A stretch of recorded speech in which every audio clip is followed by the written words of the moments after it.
Well, good evening, everybody. Welcome to another edition of Co-Creating the New Earth Together. Tonight, I'm excited to be here with Steve Allpress. I'm not going to give him a big intro. I'm going to let him speak for himself. If he wanted a big intro, it would take the whole program. I tell you, this guy's got a lot to say. He's worked for ICI as a pharmaceutical scientist, and he's now a pure energy healer. And he's going to tell you how he transitioned from one to the other and why. So welcome, Steve, and tell me how you, well, let's just start with how you got into ICI. Okay, well, that's an interesting story. Thank you, Jack, for the introduction. At 18-year-old, I left sixth form college, joined ICI, and the first job I did was a combustion technologist. I literally set fire to things for a living. Okay. That was a lot of fun. That sounds like a lot of fun, yeah. Yeah, it was a lot of fun. I did that for a couple of years. And back then in 88, there weren't that many pharmaceutical companies. There were bigger companies and there were fewer of them. It was a different landscape completely. The 2 years I did in the fire lab, after 1980, it would have been around 1990, 1991. ICI demerged, and a lot of the businesses that ICI owned, ICI Pharmaceuticals, the Agrichems business, a lot of the life sciences became AstraZeneca eventually. Right. So the old ICI sites in Macclesfield, they're all AstraZeneca sites now. But when I first joined, it was all ICI Pharmaceutical. But yeah, the pharmaceutical industry's changed massively since the late 80s, early 90s. A lot of mergers, companies coming together, solidifying the power, I guess, you know. Yeah. So yeah, when the demerger happened, they moved me from sort of the fire technology into proper research and development then. So I became what's known as a separation scientist, which is basically stripping back products into all of the parts and then being able to identify each part and quantify each part. You basically it's like an accountancy of what the substance is. Yes. There's all kinds of reasons for that: stability, toxicity, etc., etc. During those years, I worked on lots of different products, biocides for pools, mining chemicals, all kinds of things. But I predominantly ended up working in pharmaceuticals. I did a long stability study for a drug called Diprivan, which is an intravenous anesthetic. I spent a lot of time doing work on that. And then I spent 14 years on one particular site. And then after that, I thought, well, it's time to move on. I became an engineer for a while. So the instrumentation that I used to use in the laboratories, I was now installing and servicing. I did that for a little while, enjoyed it. And then moved on again, moved down south to a company called Reading Scientific Services, which is on Reading University's campus. It used to be owned by Cadbury's. They used to do a lot of food analysis there, but they had a pharmaceuticals lab in the building. I was a senior scientist there for a couple of years. And then I moved on again to a company in Swindon, who were a contract manufacturer who made drugs to order for bigger companies. They didn't have any of their own products, but they made lots and lots of products for lots and lots of customers. Big site, probably about 40, 50 analysts in several laboratories over a few different teams. And my job there was to go in and audit the work. So the guys in the labs who were doing the actual analysis, I would check their work. We had a small team of what we call data integrity scientists. And they would look at all the work that had been done, made sure that it was bulletproof so that when the MHRA went in to audit the work, to make sure that it'd all been carried out properly. Can you just tell us briefly what that stands for? The Medicines and Healthcare Regulatory Authority. Okay, yeah. Well, they're the regulators for the pharmaceutical industry in this country. Other regulators you might be familiar with, like the Food and Drug Administration in America. So there'd be a similar regulatory body. So I did the auditing for a few years. I really enjoyed that, actually, because it was mentoring young analysts who were learning the trade. And that's always been the side of the work, really, I've enjoyed, is mentoring people, especially younger people. I've always had a passion for that. Anyway, my wife became ill. I had a young family at the time. I ended up being a full-time carer for 6 years. I stopped working for 6 years to bring up a young family, look after my wife. My circumstances changed, and I went back to work again, and I went back to the original site that used to be ICI, and was now called Intertech, which they're a contract testing company, and they test all manner of products for many different industries, but this site heavily focuses on pharmaceutical products. So they knew me from years and years ago. There's still a lot of people on that site that I'd worked with previously. So I went back there to work for a while, really enjoyed my time there. And then I was headhunted by a gentleman that ran a small instrumentation company. And he was interested in me experience in the industry, my experience as an engineer. Because I'd moved around the country and worked with lots of different people, lots of different sites, he was kind of interested in the way I work with people. So I went to work for this company for a little while. CE Instruments they were called, very small company, independent company. But I was blessed to work there. I worked there for just short of 3 years. I managed to travel around Europe. I travelled all over the UK. I even got out to the North Sea onto the oil rigs, which was fun. Flying out on the helicopters to the rigs, that was a bit of an exciting time. And then I left that company and went to a company called Soho Flawless. Now, this was an interesting company that dealt with natural products. And at the time I joined them as a development analyst, because the MHRA, again, the Medicines and Healthcare Regulatory Authority, had put down a requirement that natural substances should be given the full remit regulatory testing as pharmaceutical products. It seems weird, doesn't it? Well, it did seem a bit odd. Anyway, Do you think they were just trying to destroy the competition of allopathic medicine? Well, it's interesting you should say that, Jack, because if you look back historically, over the last, certainly since the Second World War, since the advent of the pharmaceutical industry with Rockefeller, you could argue that natural products have really been demonized, put on the back burner in favour of all of the substances that come from petrochemical routes. So yeah, I mean, there were a lot of questions I asked myself during my time with this company. I mean, Americans were starting to trying to bring in these codexes, weren't they, to outlaw all alternative medicine. Yeah.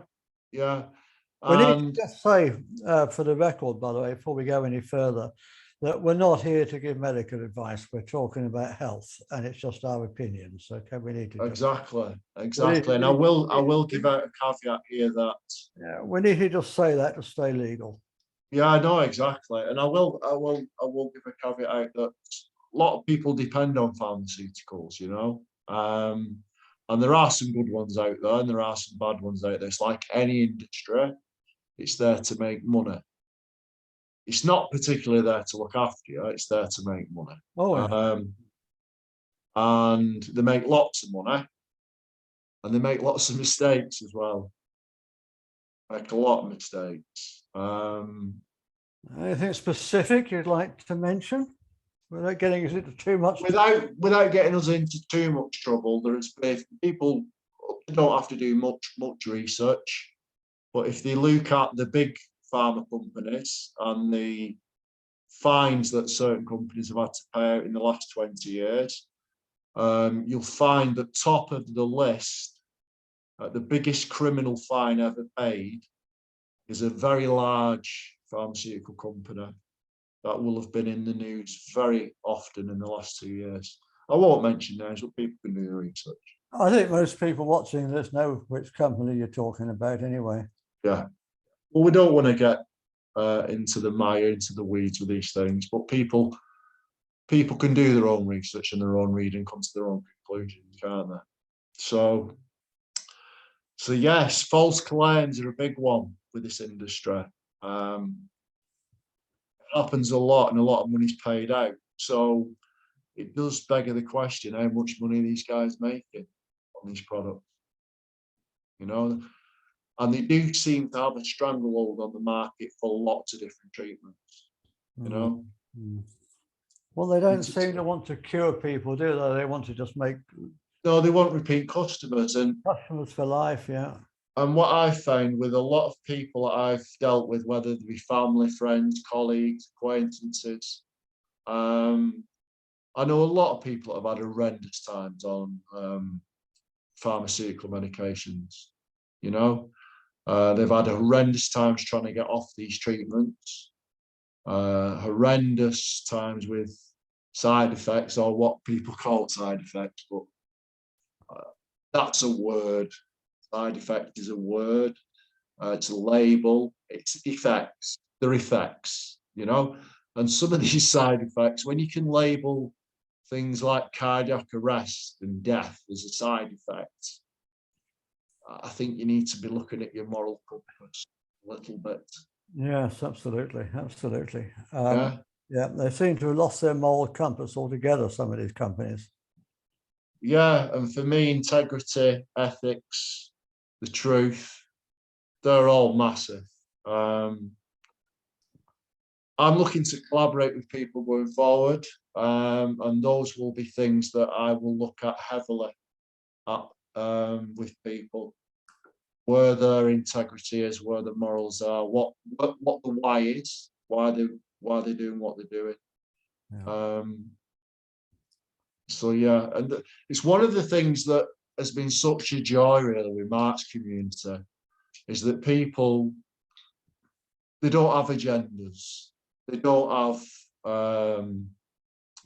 tend to have egos, they tend to speak from their heart space, they tend to speak with positivity and optimism, all wonderful traits.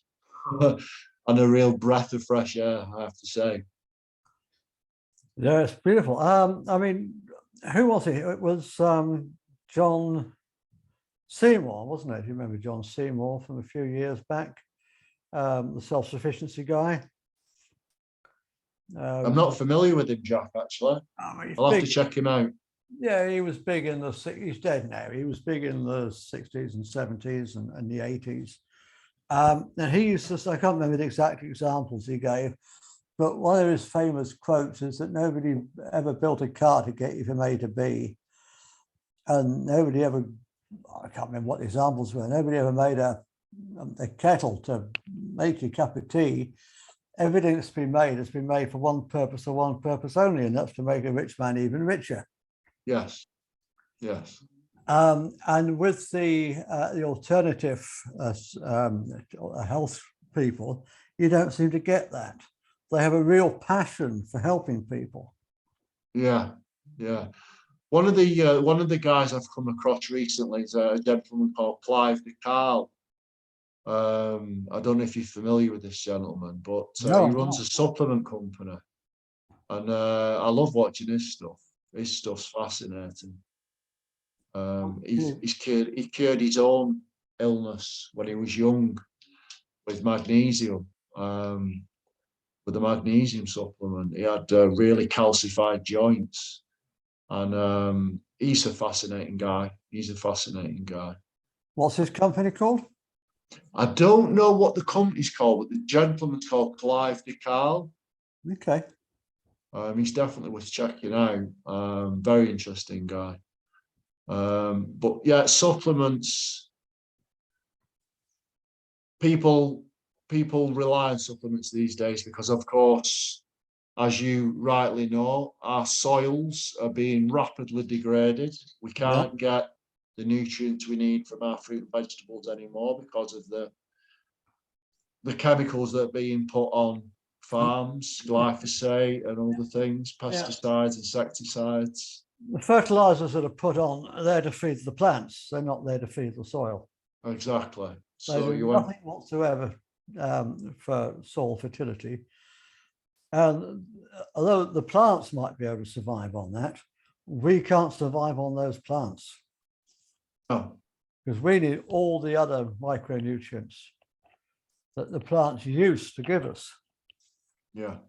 So now more and more people are turning to supplementation. And we shouldn't have to do that. And then to come at us with, from one side, with modern agriculture, to take the nutrients out of our food, to come at it from another angle with the food industry and these food-like products that they're trying to sell us now, that's full of junk. Yeah. And then to come at it from the third angle and to try to regulate and cut back on the supply of supplements. I can understand how some people could possibly think they're trying to starve us. It's like death by 1,000 cuts. Hmm. Yeah, yeah. It's literally like we're just being depleted day by day, aren't we? So the only way out, really, and I keep going on about this, is to start small groups, communities, community gardens, organic, grow stuff for your own community, or just grow for your own family with a surplus to give away. Because we can't rely on the big farms, and we can't rely on the food industry, we can't rely on the supermarkets. They'll starve us to death if we eat their food and nothing else. What do you think of that? Well, it seems to me, and I've been accused of being, from a lot of my old colleagues, I've been accused of being a conspiracy theorist. Well, I shall raise that with how about conspiracy researcher. I've been an analyst all my life. I know how to look at data. You know, I know how to look at data. I know how to assimilate data and come up with the big picture. And the food industry seems to be lining up the clientele for the pharmaceutical industry, as far as I can tell. Yeah. Simon's just made a comment. He said, "You and me both." Yes, I worked with Simon in my last role as a scientist. He's a lovely fella. Yeah, and I worked at a company as a freelance scientist. I set my own business up just prior to COVID. And this company had actually been shut down by the MHRA because of cross-contamination. They were running really old manufacturing lines. So which company was this? It's a company called Wrestle Farm. The site has been shut down now. It was in Ashton-under-Lyne. They've got much more modern facilities now, this company, but this site was shut down because it was so old. And I was literally one of the last people to leave site. I was there as a contractor, just to help with the cleaning validation on the manufacturing lines. It was an interesting 10 months there because it was the best company I ever worked at and the worst company I ever worked at. The people I worked with were lovely. I have to say, I'm still in touch with a lot of them. I still hear from them a lot on Facebook, and beautiful people there, really nice. Wow. But the company had been starved of funds for a long time. It never had any money put back into it.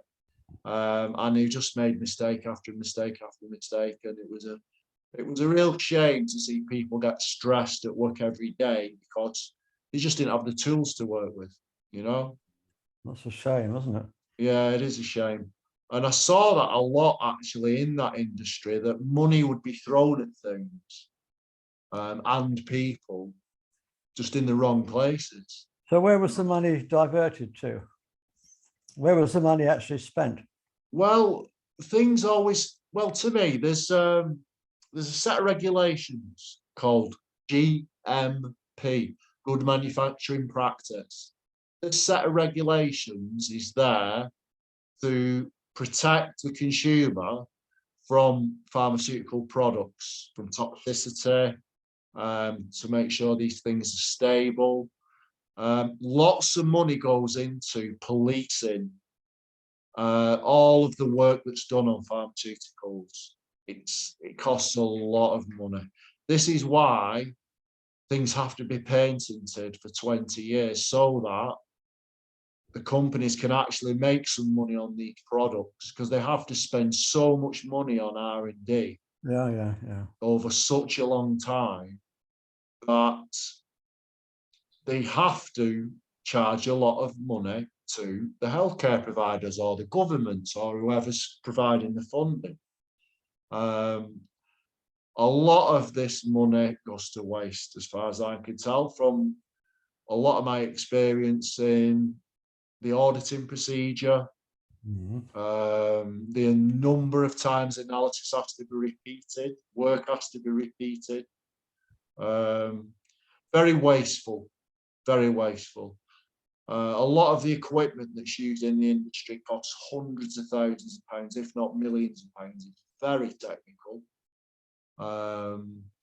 Some of the instruments, things like nuclear magnetic resonance spectrometers, mass spectrometers, use enormous magnets, lots and lots of power.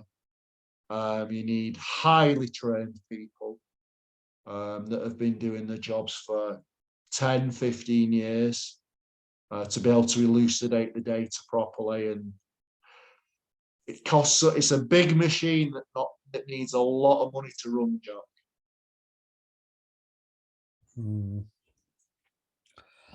So all this time that you spent in the industry, what was it that made you start to have second thoughts, whether that was the course you wanted to spend the rest of your career? There was a couple of things that I had on me that didn't sit well with me.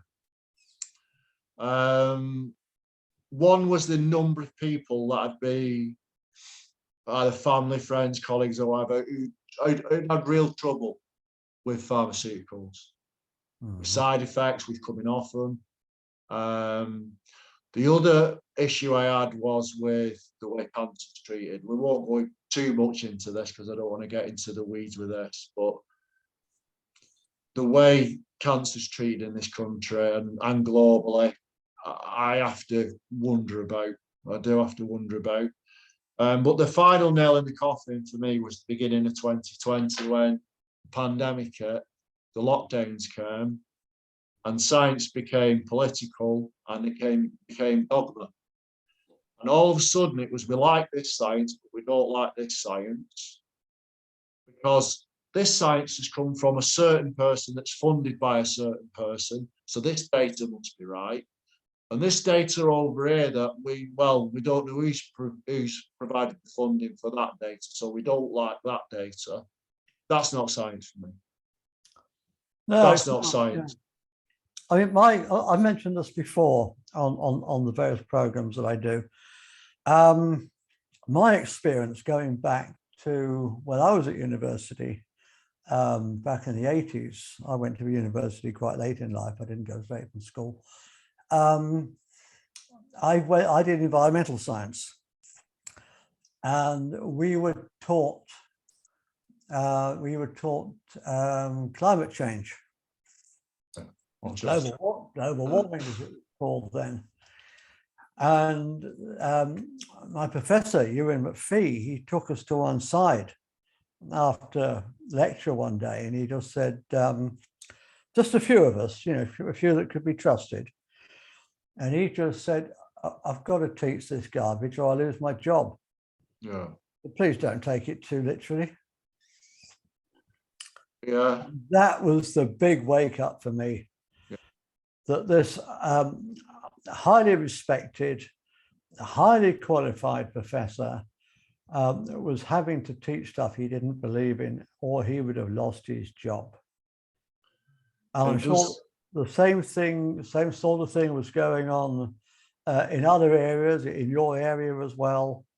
Things are being taught. Before we started to go live, before we went live, we were talking very briefly about Graham Hancock, yeah, and the Clovis first theory of archaeology in America, and how people were losing their jobs because they wanted to dig deeper than the Clovis layer. Mm. Because you can't dig any deeper than the Clovis. There's nothing there. It's a waste of money. And what did they do? They found a history of America, of humans in America, that went back 50,000 years or more earlier, before Clovis. And you've got Göbekli Tepe as well. Before Clovis, yeah. And the people were losing their jobs because they wouldn't toe the line. I think it happens in a lot of industries. It depends where the funding's coming from, what narrative you're wanting to drive, and where the money's going at the end, you know. It shouldn't be like that. It shouldn't be like that. And when, as you say, when the last couple of crazy years that we've lived through, we've seen it over and over again, that highly qualified people are being silenced, are being this toxic culture of censorship is being used against highly qualified, highly intelligent people who refuse to go along with the official narrative.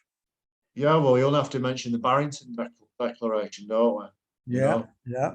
And now nothing's been ratified in Parliament properly for the last 2 years. Yeah. I mean, democracy. Talk me through democracy at the moment.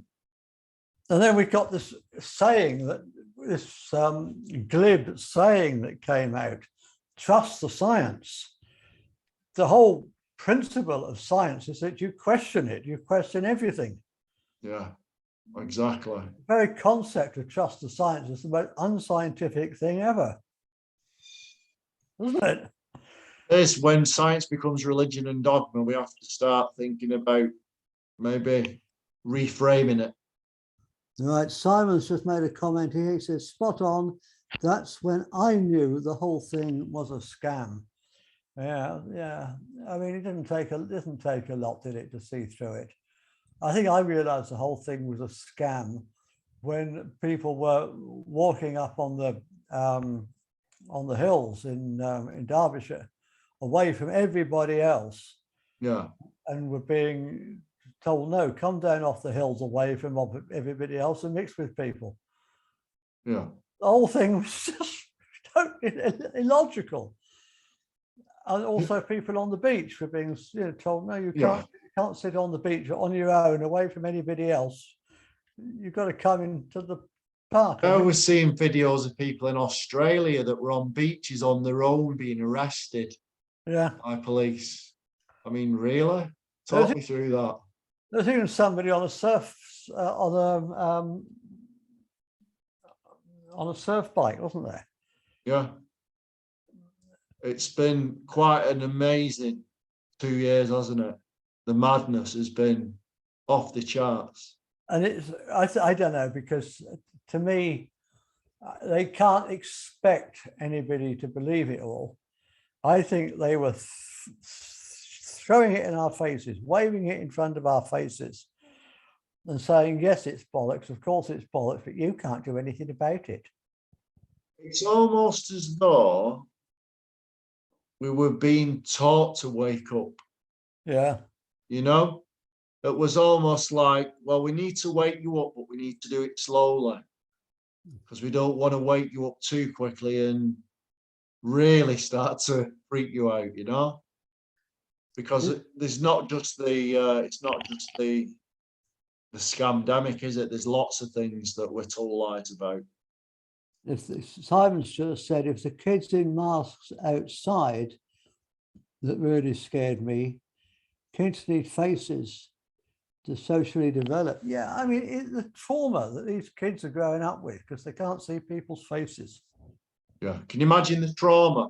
Can you imagine the trauma that these kids are going to manifest going forward because of all the social cues that they've missed with people? Yeah, we're going to grow up with a completely damaged generation, aren't we? Yeah, 100%, 100%. But we've got to come together and be able to support these people, you know, in the future. We have. My hope for the pharmaceutical industry, I mean, I wouldn't write, I love what I do now as a healer. I wish I'd done it years ago. I love it. I wouldn't write off going back to the pharmaceutical industry, but for me, it'd have to clean house. They'd have to be looking at natural products, yeah, plant medicines, and we all know what the plant medicines are that are useful for people. The substances that even the FDA are starting to put trials out on, things like psilocybin, MDMA. Obviously, medicinal cannabis is a biggie in the States now. There's lots of states in America now have legalized it for medicinal purposes. And some of the plant medicines from the Amazon, things like ayahuasca, 5-MeO, these are having real good results for people with things like post-traumatic stress disorder. I think the future for medicine is exciting, and I'm looking forward to seeing where it goes. I think the old models become very outdated. A lot of people are seeing through it for what it is because it doesn't look at the root cause. The sticking plasters. I just need to say again briefly, just for the record, we're not giving medical advice here. We're not. We're just shooting the breeze, Jack, aren't we? We're not telling you to try these things. If you do it, it's on your own bat. Yeah. 100%. We're just shooting the breeze. Just a couple of mates having a chat. Exactly. Yeah, plant medicines aren't for the faint-hearted. I can share a personal experience. Yes. Yeah. I took 5-MeO DMT with a shaman last year. It took me a long time to integrate the experience. Okay. A long time to integrate the experience. Very profound. Very scary to experience an ego death. It's very frightening. But when you break through to the oneness, to the unity consciousness, it's amazing. It's amazing. And it restructures your belief systems, the way you look at life, the way you look at relationships, the meaning of life, why we come here, you know? We come here to experience each other. The way I look at life now is we're all a little spark of divine consciousness experiencing each other. And we're here for that very experience, you know. We need to make it a more beautiful experience for one another, Jack. Yes, absolutely. Absolutely, yeah. Is it personal, or can you give some more details about your experience? What happened to you? Well, for me, it's too personal. For me, it was a full-on death. So it was the ego parroting in my ear, right, you're taking this substance, you're going to die, your heart's going to pack up, da, da, da, da. So literally I just went right into the fear and just said, right, well, I'm ready for God to take me back then. Yeah. As soon as I surrendered to the fear and surrendered to the ego and let the ego go, I got the full near-death experience, the tunnel of light, coming out into the oneness, into love. And it was massively overwhelming, very overwhelming. I just remember crying with joy. And then on the way back, coming back to 3D, I got like a life review of all the things, all the times in my life that had been difficult and stressful. And I just laughed because they were mean to them. There was no meaning there anymore because I'd been back home to the unity consciousness and felt that connection. All of these seemingly small, trivial problems that I thought I'd had in my life, they were meaningless. Mm. Yeah, that's the way I look at life too. I keep saying that there's nothing to forgive. Well, it's all just part of the web of life. We're all doing what we came here to do, and that includes teaching what we came here to teach, and the hard lessons as well, and learning what we came here to learn, and the hard lessons as well. And I'm grateful to the people who taught me the hardest lessons, the most painful lessons. I love them to pieces, and I'm so grateful to them for doing it, because I have grown so much through those experiences. Well, I remember Mark Bajerski saying something. He said it on a couple of occasions. I remember him saying it during the Pure Energy Healing course, that your worst nightmares are sometimes wrapped up as your greatest gifts. And that is 100% true in my experience. Me too, yeah, absolutely, yeah. 100%. I have no regrets. If I was to go back home tomorrow, I'd have no regrets with the life I've lived. I've tried to put things right with people from the past where maybe I haven't, acted in the right way. I've tried to put my karma right, and I will continue to try to do that with people moving forward. Because it's relationships with people that make this experience special for me. And the work that I do now, the pure energy healing work that I do now, I've met some amazing people, some beautiful people.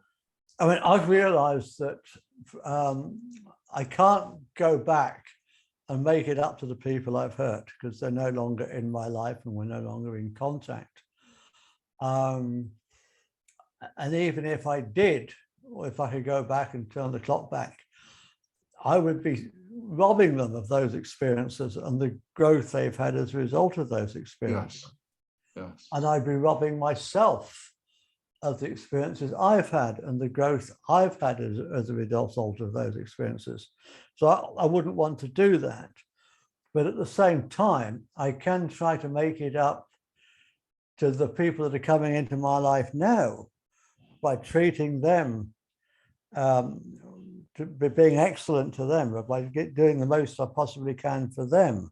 Because you've learned those lessons. Because I've learned those lessons, yeah. Yeah.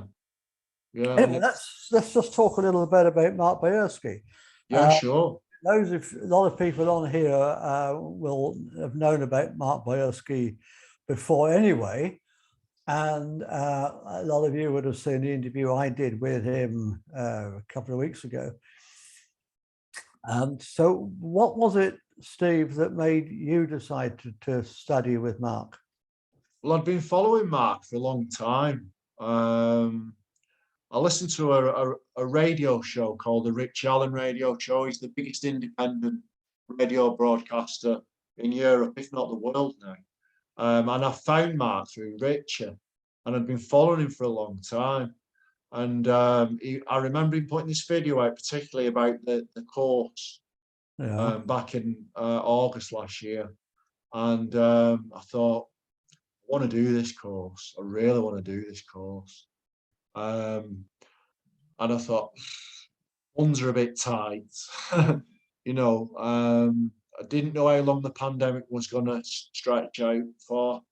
So I put a comment on his video and I said, Mark, I'd love to do the course. I've just walked away from a 30-year career in science and pharmaceuticals, and I'm looking for my path. And lo and behold, they returned a message on the video and said, Stephen, please contact the Academy. So I did that straight away. Within quarter of an hour, they came straight back. Mark would like to gift you a scholarship to do the course for free. He's a brilliant guy. I was so chuffed, Jack. I just burst into tears. Yeah. I just burst into tears.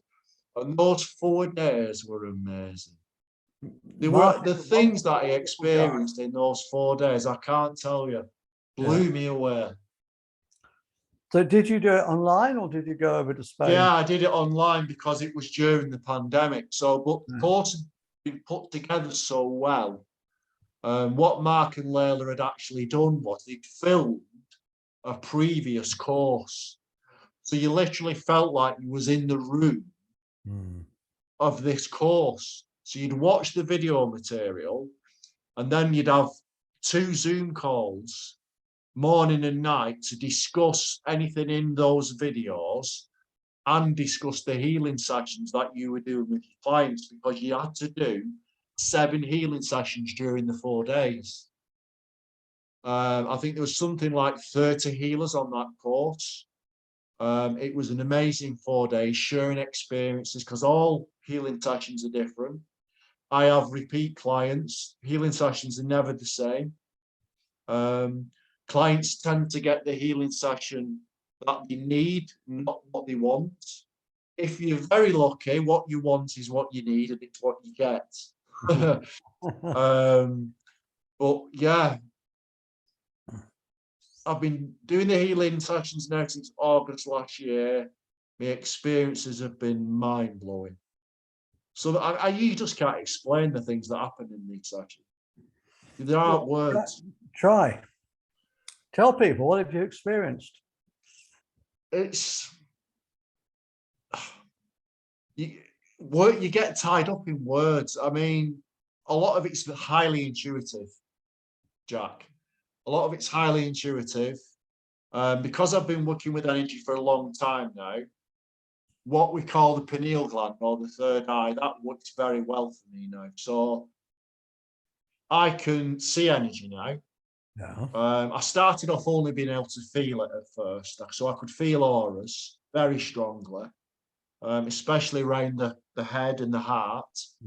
But the longer I've been doing the work now, I can see people's auras. I can see energy around flames. I can see energy around plants and trees. And you'd get like visions, like it's almost like a video playing in your head. Yeah, yeah. If you've not experienced this, it's hard to get your head around. What I do notice is it's more stronger with remote healing. So if I'm doing a remote session with somebody, like say I'm doing a remote session with somebody in Mexico or North America, because I'm not physically in the room with them, you don't get the disturbance of that person being with you, that distraction. You tend to get the intuitive stuff tends to come through a lot more strongly. So you can get visions of things happening for that person, or maybe a family member coming through with a message, or lots of different things. I'm still learning. I've only been doing this stuff since August, so it's very overwhelming. It's a steep learning curve, but it's magical. It's amazing. It's amazing work. It really is. I pick up energy mostly around the hands and feet. I feel that very strongly. Yeah, yeah. I found when I did the crystal course with Mark, I use crystals with my feet a lot now to ground. So if I can't get outside and actually ground, because I do store energy a lot, especially in my head. If I don't ground, I tend to get headaches. So one of the tips I learned from Mark on the crystal course was to actually ground with things like hematite, brown crystals, smoky quartz, ocean jasper. Actually stick them under your feet and you can ground with crystals that way, you know. That's been very useful, especially if I can't get out into the garden or whatever. Yeah. I do urge people to take their shoes and socks off as often as they can. Definitely. Especially if you suffer from headaches. Yeah, yeah, and just get out there, walk on the grass. I mean, apart from the fact you've got a connection with the earth that way, which you haven't got when you've got shoes on. Yeah. Especially if you've got rubber soles. But you're also simulating the reflexology points on your feet. Yeah, you got them meridians, haven't you? So you feel 100% better after just 5 or 10 minutes. If you haven't tried it, anybody, then please do give it a try. I mean, it's a wonderful, wonderful weather we're having at the moment here in the UK. Well, in England anyway, in the south of England. There are friends of mine in Scotland at the moment that are saying it's been pissing down with rain all week. But it's absolutely gorgeous here and hot. It was 28 degrees this afternoon in Glastonbury. So now's the best time to get your shoes and socks off and walk on the grass. Yeah. And also get out to the beach, you know. The beach, the sea is the best vacuum cleaner for negative energy. Mark taught me that and he's dead right. I absolutely agree with that. Dead right. Get out to the coast and walk along the beach right where the sea's lapping up on the sand and walk for miles. You'll feel amazing. You've got the negative ions coming off the water. Yeah. And at the same time, you've got the quartz in the sand. Yeah. It's an absolute magical place to be. And I particularly like the coast when it's alive, when there's a big storm brewing up. Wow. Lots of energy. I can feed off that. Yeah. Yeah. I just feed off that. I love to watch a good storm. Now tell me more about this crystal course you did with Mark.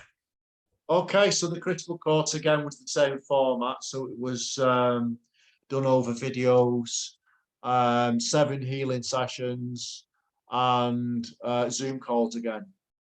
So basically, he split the course up into how to deal with clients, which crystals to use for which modalities, which energy centers in the body respond to which types of crystal, good crystal combinations, how to look after your crystals, how to charge your crystals, cleanse your crystals, lots of good tips.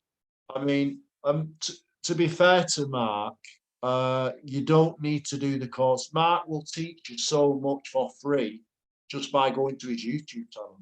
Oh, he's got hundreds. This guy will tell you so much for nothing. Yeah. The amount of stuff that he gives away. I mean, I don't know how he makes any money. I don't know how he makes it. I don't know how he makes it. The amount of things he gives away. I mean, I sound like a fanboy, and I am a fanboy. To me, he's my brother from another mother. I have so much love for him, so much gratitude for him. I always will, because he's changed my life, Jack. He changed my life 2 years ago. That from August last year, it's been quite a ride. Been quite a ride. Anyway, I will put the links below on the YouTube version of this, which I'll be putting up later tonight. I'll be putting links in the description to Mark's courses, to Mark's YouTube channel, to the other video I did with Mark, the interview I did with Mark a couple of weeks ago, and of course, all Steve's links. So if people want to work with you, Steve, how can they contact you? Okay, so they can contact me on LinkedIn. I'm on LinkedIn. Steve Allpress, just search for Steve Allpress on LinkedIn. The company that I run is called Equilibrium Pure Energy Healing. I'm also on Instagram as 2173 Steve. You can find me on Facebook. I search for Steve Allpress. I have a Telegram account, and I have a YouTube channel. It's only a few videos on there, but there'll be more going up there. At the moment, I'm reaching out to collaborate with people. So I'm I'm finding the people who I'm comfortable with. Being a pure energy healer has the advantages of being able to feel people's energy. And if someone's not being quite right with you, you normally tell. It's pretty obvious. Either if it's the body language, the facial expressions, or their actual energy, you can read their energy. You can read it, yeah. Yeah, I mean, I normally get it normally makes me feel sick, or I get the heart tightening. I get like a heart tightening in my chest.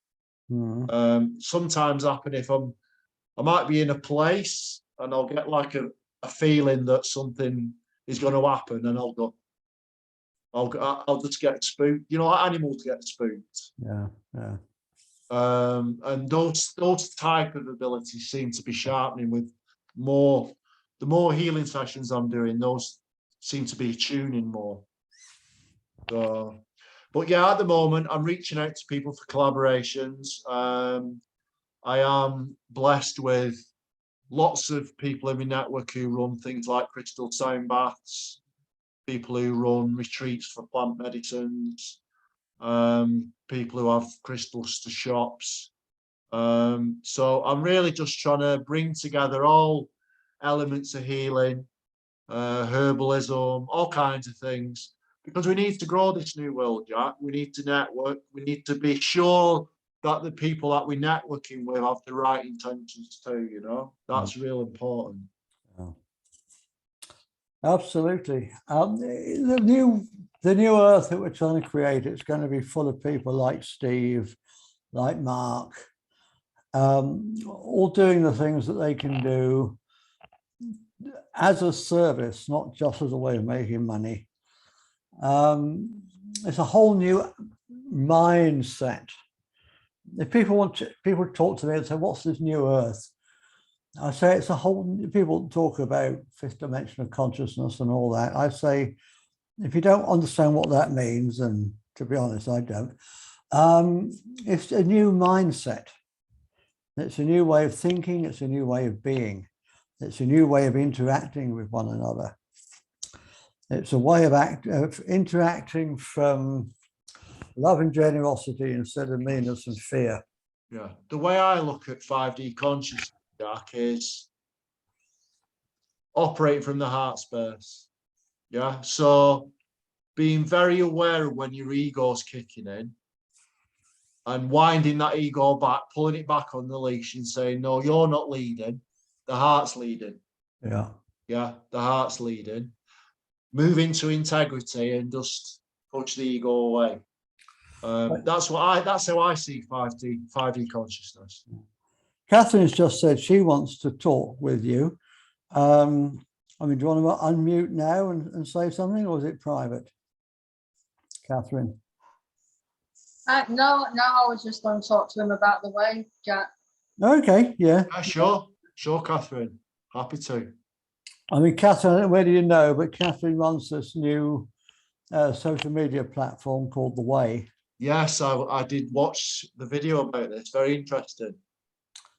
And we're still having a few technical troubles with it, Catherine, but I'm sure we'll get there.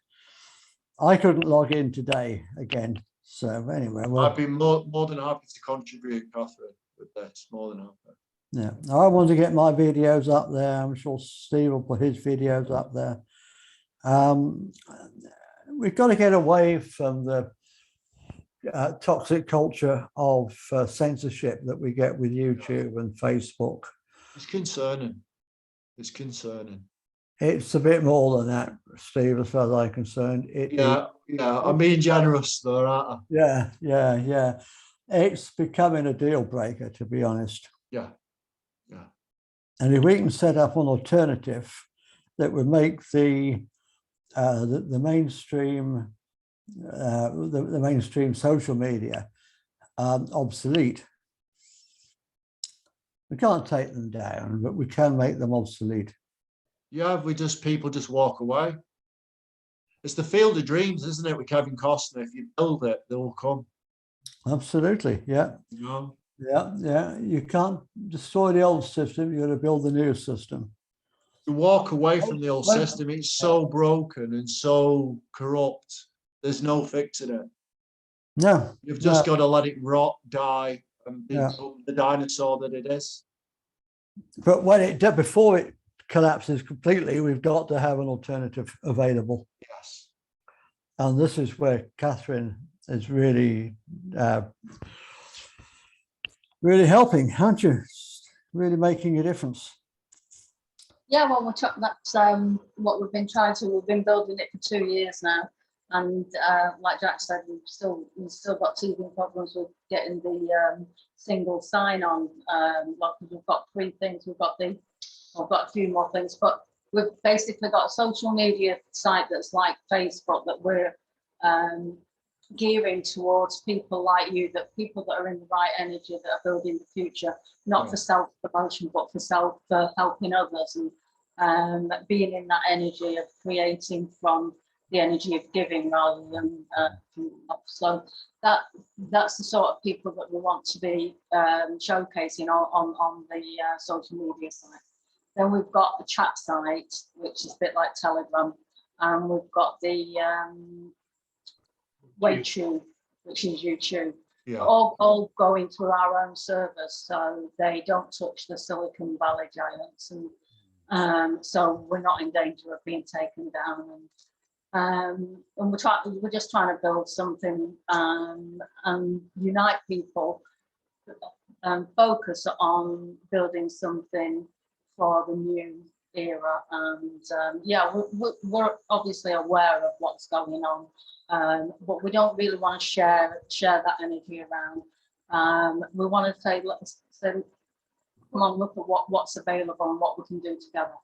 So it sounds like you're just like sort of really on the same direction.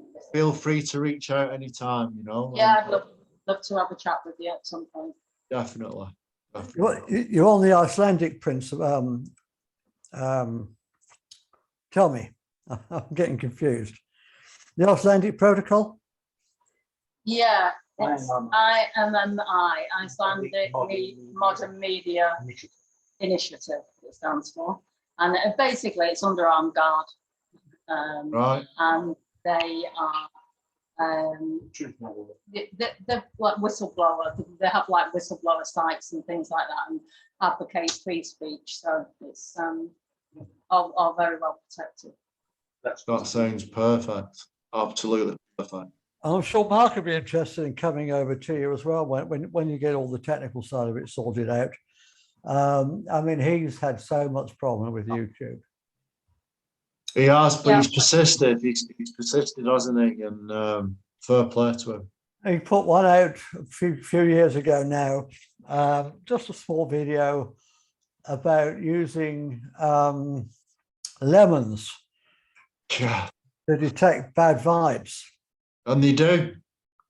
And he got that taken down, and he got a strike against him for that. And I mean, it's so crazy. So I'm sure, yeah, I mean, he's got a lot of videos, as Steve was saying. So obviously he's going to want to have a very stable and reliable platform before you stuff over. But once you got all that sorted, once you're up to that level, Catherine, I'm sure he'd be very, very keen. I'll certainly mention it to him. Well, I'll look forward to that up and running and contributing. That'd be amazing. Yeah. Anyway, Steve, yeah, it's been brilliant talking to you. Thank you very much for coming on. No, it's been a pleasure, Jack. Is there anything you've missed out that you wanted to mention, or? I think you've covered everything in quite a lot of detail. I've already got all your links. You've already sent them to me, so I'll be putting them down in the description. Cool.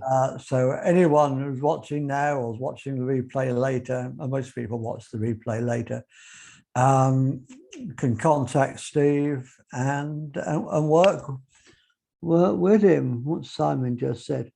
Simon just wants to say the transformation I've seen. Oh, it's disappeared. Hang on. Let's get this up. The transformation I've seen in Steve has been amazing. Keep it up. Beautiful. Thank you, Simon. Lovely guy. lovely guy. I had the pleasure of working with him a few years ago. I Go a also, long way, Simon. and I'm just going to embarrass Steve now and say I was talking to Mark about you earlier, and he's really impressed with what you're doing. He's been amazing, Mark. He's been so supportive. I'm blessed. I'm blessed to have Mark. Really blessed to have Mark. Right. So anyway, that's it for this week, folks. I'll be back on Monday with Any Day talking about the People's Health Alliance, I expect, and whatever comes up at the time. We might even do a summer solstice special because it's a solstice over the weekend. That should be absolutely brilliant. And I'm so blessed to be here in Glastonbury for the solstice. Can't believe I've suddenly got. Yeah, enjoy it, Jack. It's going to be pretty special. I was here for my birthday and I'll be here for the solstice. So I think that's just about as lucky as a guy can get in 1 week. I think I'm definitely going to have to get down there next year for it. And next Friday, I don't know if it goes ahead because the hospital want me in. I don't know whether I'll be going in or not, to be honest. It's they want to do some more tests on me, and I think I might just say to hell with it all. In which case, the show will be on as usual, but earlier. We're doing it lunchtime. But if I get talked into going in for these tests, it will be the week after. So anyway, I think I wish you all the best, Jack. I think I've had enough tests done. I think I'm just gonna. I've had it anyway. I'm not going to say too much publicly about it, but I think I've been through enough indignities lately. Yeah, it's a process that we don't really like taking part in. Especially when I know that if they do diagnose what they think they're going to diagnose, they've got no way of treating it apart from things I wouldn't want to do anyway. Yeah. So what's the point? What's the point? I'd much rather have a pure energy healing or crystal healing or same bath healing or all the other 1,000,001 things that are now available. Yeah, fasting, sound treatment.